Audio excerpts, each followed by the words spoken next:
Ya, oke.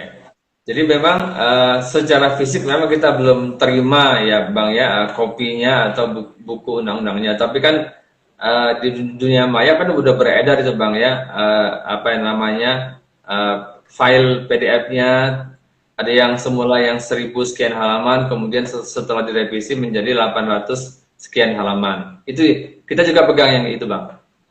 Ya, jadi begini Ed, saya juga menyayangkan kenapa kok bertebaran segitu banyak dari 1000 halaman menjadi 800, menjadi 900. Ini kan satu hal, seharusnya kan itu merupakan rahasia negara. Ya, rahasia negara yang seharusnya sebelum diundangkan itu jangan keluar dulu. Tapi kan sudah bertebaran kemana-mana. Jadi kevalitan masalah undang-undang yang akan keluar ini kan jadi bingung. Yang mana nih sebenarnya undang-undang ini? Nah, sampai-sampai anggota DPR sendiri membuat konferensi pers bahwa dia mengatakan tidak pernah mempublikasikan masalah ini. Ini kan sebenarnya kan belum pernah terjadi pembuat undang-undang mempublikasikan masalah bahwa ini kebenarannya begini, ini kan aneh gitu loh. Yeah. Kita kan kemarin tempo hari kita lihat di ketua DPR Aziz Samsudin, dia membuat konferensi pers. Demi Allah ini belum pernah keluar kemarin. Dulu kan nggak ada undang-undang dibuat begitu tuh. Ini kan aneh. Kenapa? Seharusnya pemerintah kan lebih teliti. Siapa sih sebenarnya menyebarkan ini? Kalau memang penyebaran itu tidak benar, harusnya kan ditangkap masalah itu. Supaya apa? Supaya masyarakat tenang.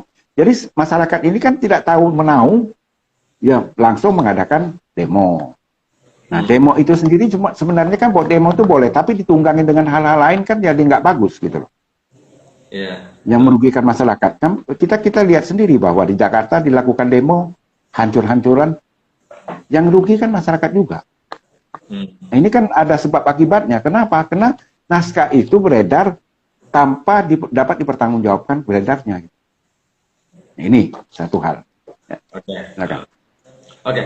Kalau kita cermati kan memang ada banyak hal yang dicakup oleh undang-undang ini seperti yang Bang Zul bilang. Soal ketenaga kerjaan, soal lingkungan, soal perizinan, dan yang lain sebagainya yang muaranya dikatakan oleh pemerintah ingin menumbuhkan investasi, menciptakan lapangan kerja.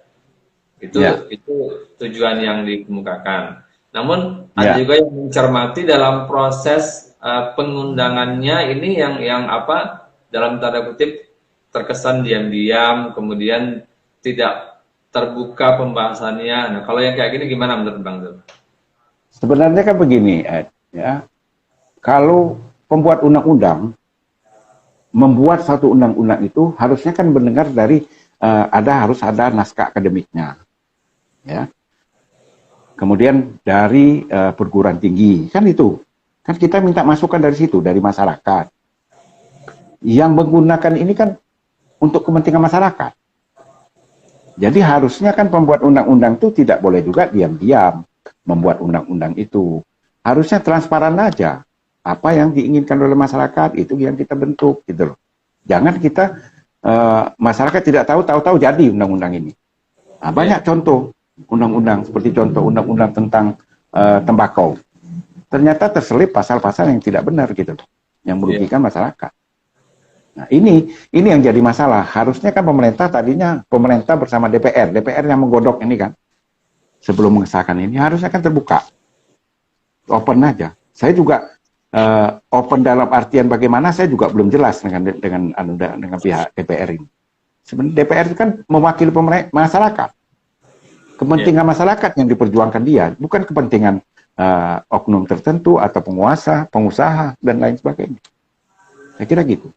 Nah, terkait dengan undang-undang yang sekarang ini yang betul-betul agak riskan juga. Masalah Undang-Undang Nomor 32 Tahun 2009, Undang-Undang tentang lingkungan. Itu kan sudah disatukan di Omnibus Law, ya toh? Nah, di dalam Undang-Undang lingkungan itu sudah jelas mengaturnya siapa yang kena pencemaran lingkungan segala macam kan sudah jelas itu. Nah, tapi di sini kan sanksi administratif yang dikenakan. Ya, jadi ada penurunan grade hukuman ya, Bang ya? Iya, Dan padahal lingkungan ini kan termasuk menyangkut apa harkat orang banyak gitu loh. Hah? Nah ini yang jadi masalah gitu. Nah mau dikemanakan itu? Dengan berlakunya undang-undang ini bagaimana dengan undang-undang lingkungan itu? Atau digugur otomatis kan? Tapi di dalam undang-undang yang baru ini, kalau saya lihat itu sanksinya itu tidak cukup signifikan diberikan kepada pelanggar terhadap lingkungan hidup. Itu salah satunya, Ed. ya, Salah satu yang perlu dicermati, yang bakal berdampak merugikan masyarakat. Tentang perkebunan, ya, tentang perkebunan.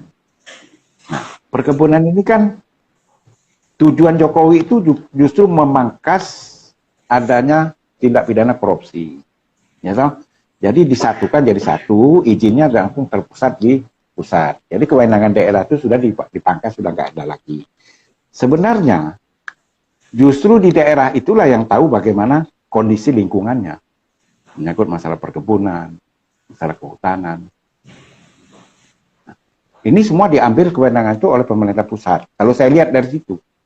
Nah kalau sudah begini, ya wajar-wajar aja kalau pihak pemerintah daerah itu juga ikut menyuarakan apa yang diinginkan oleh masyarakat. Kenapa? Kewenangan mereka sudah dipangkas sama sekali. Mereka tidak berwenang lagi untuk mengeluarkan izin segala macam gitu loh. Semua terpusatkan di pusat. Itu yang salah satunya. Saya kira begitu. kalau begitu yang soal perizinan ini kan ada bertentangan atau kontradiksi dengan undang-undang otonomi daerah ya Bang ya? Ya, nah, karena kan otonomi kalau begitu kan ada sentralisasi. Ya. Tidak ada desentralisasi lagi gitu loh. Nah ini yang perlu kita cermati satu hal. Nah, apakah ini ada unsur pemerintah pusat ingin mengambil ini supaya proses perizinan itu tidak bertele-tele, memangkas hal-hal biaya-biaya yang seharusnya tidak dikeluarkan kan gitu. Sebenarnya kan tidak perlu begitu. Harusnya kan pemerintah pusat yang mengawasi pemerintah daerah dengan suatu pengawasan ketat. Saya kira tidak akan terjadi hal-hal begitu gitu loh.